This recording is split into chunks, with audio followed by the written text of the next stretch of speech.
नारा लगाइए, नारे तकबीर, नारे तकबीर, नारे तकबीर। भारत, भारत वफ़ का मालिक अल्लाह और मस्जिद अल्लाह का घर है। हम अल्लाह की मखलूक हैं। जिस मस्जिद को हम अल्लाह का घर बोलते हैं, अगर हम उसकी हिफाजत के लिए नहीं खड़े होंगे तो तुम में क्या गीरत बाकी रहेगी? तुम तो फिर एक चलती फिरती लाश बन जाओगे। जिंदगी का अगर सबूत देना है, मिली गीरत का अगर सबूत देना है, अगर इस आइन को, संविधान को बचाना है, भारत को मजबूत करना है, भारत को विकसित भारत बनाना है, तो यहाँ पर कोई ऐसा कानून, कोई हुकूमत नहीं बना सकती जो किसी के मजहब के खिलाफ जाता। तो हम पहले भी कह चुके हैं, आज भी कह रहे हैं, इस काले कानून को मुस्तरद करते हैं। वक्फ यूजर जिसको राम मंदिर, बाबरी मस्जिद के केस में सुप्रीम कोर्ट ने अपील किया, मगर मोदी कहते हैं वक्फ यूजर निकाल दो। और कहते हैं कि अगर गवर्नमेंट की प्रॉपर्टी होगी और अगर कोई डिस्प्यूट होगा तो वक्फ यूजर नहीं होगा। झगड़ा अगर वक्फ बोर्ड और गवर्नमेंट में होगा तो कलेक्टर के ऊपर एक ऑफिसर डिसाइड करेगा। अब 6 महीने के अंदर सेंट्रल वक्फ पोर्टल के ऊपर तमाम वक्फ जायदादों को रजिस्टर करना है। जब आप रजिस्टर करेंगे तो वरंगल का कोई एक संघ परिवार का शख्स जाकर कलेक्टर से कहेगा इसको रजिस्टर नहीं कर सकते आप, क्योंकि ये मुसलमानों की नहीं है। तो कलेक्टर इंक्वायरी ऑर्डर करेगा, इंक्वायरी ऑर्डर करते ही वो वक्फ नहीं रहेगी। कलेक्टर इंक्वायरी ऑर्डर करके सो जाएगा, रिटायर हो जाएगा, इंक्वायरी कंप्लीट नहीं होगी, हम अपनी वक्फ की जायदाद को खो देंगे। मेरे भाई, इस तरह से इस कानून को बनाया गया, कोई चीज नहीं बचेगी। अगर आज आप जरा सी भी काहली करेंगे तो याद रखिए आने वाली नस्ल हमको कभी माफ नहीं करेगी। जो डरते हैं मोदी से और अल्लाह से नहीं डरते, वो इस कानून की ताईद में है और हम इन लोगों को भी मुस्तरद करते हैं। अब बीजेपी ये कहती है ये देश उनके लिए मादर वतन है, मगर ये देश उनके लिए मुबारक नहीं है, होली लैंड नहीं है। तो हम उन लोगों से कहना चाह रहे हैं कि आप वरंगल के किले में आओ, यहां पर खुश महल है और कुंडा मस्जिद है जो 1330 की बनाई गई है। क्या तुम डिसाइड करोगे होली लैंड नहीं है ये? अरे सावरकर की थियरी को हम रिजेक्ट करते हैं। सावरकर जो भी लिखे वो तासुब की बुनियाद पर लिखे थे। आरएसएस जो कुछ कहती है वो तासुब की बुनियाद पर कहती है। आरएसएस की जो किताबें हैं, आरएसएस के सरसंचालक के जो बयानात है, वो भारत के संविधान के खिलाफ है और हमेशा रहेंगे। मस्जिदें हैं, तारीख है हमारी, और आप कहते हैं कि मादर वतन के हैं मगर होली लैंड नहीं। तो मेरे अजीज दोस्तों और बुजुर्गों, ना हमको झुकना है, ना हमको डरना है, बल्कि पुरअमन तरीके से हमको अपने इस एहतजाज को जारी रखना है। जब तक कानून वापिस नहीं लिया जाएगा, भारत के 20 करोड़ मुसलमान एहतजाज करेंगे, पुरअमन एहतजाज करेंगे। जब तक कानून वापिस नहीं लिया जाएगा, चाहे वरंगल हो, चाहे हिंदुस्तान का कोई गांव और शहर हो, वहां पर मुसलमान अपने हिंदू भाइयों के साथ, दलित भाइयों के साथ, आदिवासी भाइयों के साथ, सिख धर्म के मानने वालों के साथ, किसानों के साथ खड़े होकर इस काले कानून के खिलाफ एहतजाज करेगा। और बार बार हमारे वजीर आजम अपने भाषण में कहती हैं कि अब्दुल पंचर बनाता है, अब्दुल गयूर है, अब्दुल जरूर पंचर बनाता है, मगर अब्दुल किसी की जमीन पर अपना घर नहीं बनाता। और प्रधानमंत्री कहते हैं कि अब्दुल गरीब है। अरे प्रधानमंत्री, गरीब तो अब्दुल के साथ राम भी है।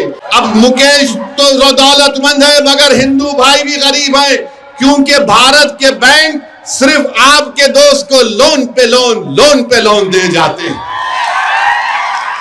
हजारों एकड़ वक्फ की वैक्यू प्रॉपर्टी उत्तर प्रदेश में, हरियाणा में, पंजाब में, अब वो पूरी निकल गई। अब गवर्नमेंट उसकी मालिक बन गई।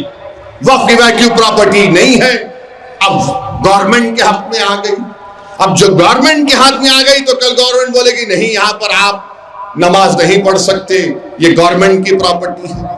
इस कानून में सेक्शन 3D बनाया गया, जो पूरी पार्लियामेंट में इत्तेफाक से अल्लाह ने मुझे ही मौका दिया उसके बारे में बोलने के लिए। और क्या है कानून? वो कानून ये है कि अगर कोई आसारे कदीमा के तहत प्रोटेक्टेड और एंशिएंट मॉन्यूमेंट है तो वक्फ नहीं होगा, उसका मालिक ASI होगा, आसार कदीमा होगा। कैसे होगा बताइए आप? आसार कदीमा पहले आया या फिर यहां पर वरंगल की कोंडा मस्जिद पहले आई? बताओ आप। यह कानून सिर्फ इसलिए लाया गया ताकि हमारी जायदादों को छीन लिया जाए। लिमिटेशन एक्ट अप्लाई होगा तो जो कल तक काबिज है वो मालिक बन जाएगा। और मोदी जी कहते हैं, बीजेपी कहती है कि वक्फ वाल औलाद उस वक्त तक नहीं होगा जब तक के अगर कोई बच्ची का हक उसमें नहीं मारा जा रहा। हम प्रधानमंत्री से अपील करना चाह रहे हैं, आपको मुस्लिम बेटियों से इतनी हमदर्दी अगर पैदा हो रही है तो फिर वो बच्ची की जो अस्मत रेजी की गई थी गुजरात में जब आप मुख्यमंत्री थे, उसको भी अपने घर में बुलाओ, चाय पिलाओ और बोलो बेटी मैं तेरे साथ हूं। बिल्किस बानो से मोहब्बत नहीं, मगर वक्फ औलाद में बच्चों का हक नहीं मारना चाहिए। ये कौन सा कानून है बताइए आप? और फिर इसमें यह कानून बना दिया गया वक्फ इवैक्यू प्रॉपर्टी है। अगर भारत के 18 करोड़ मुसलमान 20 करोड़ मुसलमान में से अगर 15 करोड़ ये तय कर लेंगे मैदान नहीं छोड़ेंगे, या तो कानून जाएगा या फिर हम इस जमीन के अंदर चले जाएंगे, तो कानून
तो ये था भाई प्रोग्राम वक्फ अमेंडमेंट एक्ट के बारे में, जिसमें असदुद्दीन ओवैसी साहब और बड़े बड़े शख्सियत आए थे भाई। बहुत अच्छे अच्छे स्पीच दिए आप लोग, जैसे कि देख सकते हैं। मैं उम्मीद करता हूँ भाई आप लोगों को इससे कुछ ना कुछ सीखने को मिला होगा, और अपन जाग जाना भाई, और अपन एक दूसरे किसी से नफरत, किसी से वो बोले ऐसा नहीं भाई, लेकिन हम सब एक रहना, हम सब मिलकर रहना, हम सब आगे बढ़ना, हम सब आगे बढ़ाना अपने मीम भाइयों को, अपने लोगों को, अपने हर चीज़ को। तो मैं उम्मीद करता हूँ भाई आप लोगों को असदुद्दीन साहब की स्पीच से कुछ ना कुछ सीख मिली होंगी, कुछ ना कुछ करना वाला ऐसा जज्बात जागा होगा। और जो भी असदुद्दीन साहब को चाहत उनके बारे में कुछ बोलना चाह रहे हैं तो एक लाइन कमेंट कर दो भाई अपने असदुद्दीन ओवैसी साहब के बारे में। और बहुत भीड़ आई हुई, ज़्यादा भीड़ की वजह से मैं सही से वीडियोस नहीं निकाल सका भाई, लेकिन अल्हम्दुलिल्लाह जितना दिखाना चाह रहा था मैं दिखा दिया आप लोगों को। तो यहीं तक था भाई ये blog. I hope you guys love this video. Like करो भाई, कमेंट करो और शेयर करो, and don't forget to click the bell icon to be notified.